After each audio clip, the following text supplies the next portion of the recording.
Un rapide coup d'œil au journal officiel de la République française révèle que l'association Mouvement pour l'autodétermination de la Kabylie, le MAC, a été officiellement créée le 23 août 2024.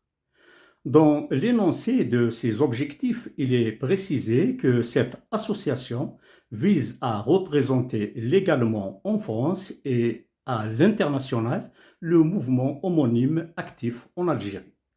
Or, au moment du dépôt du dossier, le mouvement homonyme était classé organisation terroriste par l'État algérien. Ces chefs, les mêmes qui ont déposé le dossier à Paris, avaient été jugés et condamnés par les tribunaux algériens. Des mandats d'arrêt internationaux étaient même émis contre eux. Alors, comment la préfecture de police a-t-elle pu recevoir et valider un tel dossier? Comment expliquer cette décision si ce n'est par une volonté de peser sur l'Algérie à distance et par procuration?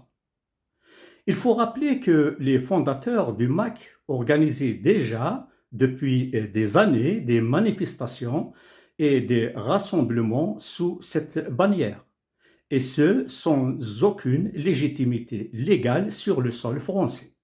Comment l'État français a-t-il pu tolérer des actions ouvertement anti-algériennes menées par une organisation sans existence légale?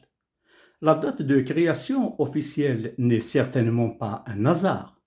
Elle survient seulement 3 semaines après que l'Algérie ait retiré son ambassadeur de France, en signe de protestation contre la lettre de Macron reconnaissant la marocanité du Sahara occidental.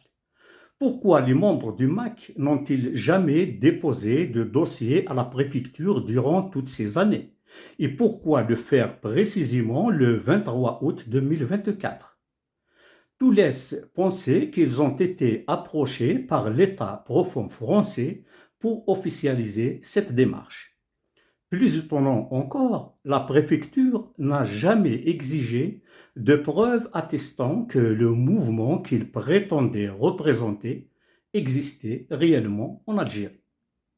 Le dossier a été accepté alors même que le MAC était classé organisation terroriste et que son premier responsable faisait l'objet d'un mandat d'arrêt international.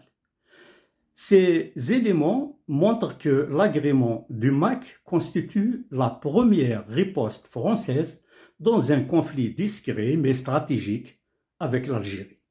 Une riposte qui s'inscrit dans le cadre d'un chantage gradué seulement quelques semaines après la légalisation de l'association. Des données qui prouvent que le MAC est juste un levier de pression et une pièce de chantage jetable dès que les eaux redeviennent calmes entre Paris et Alger. Au revoir.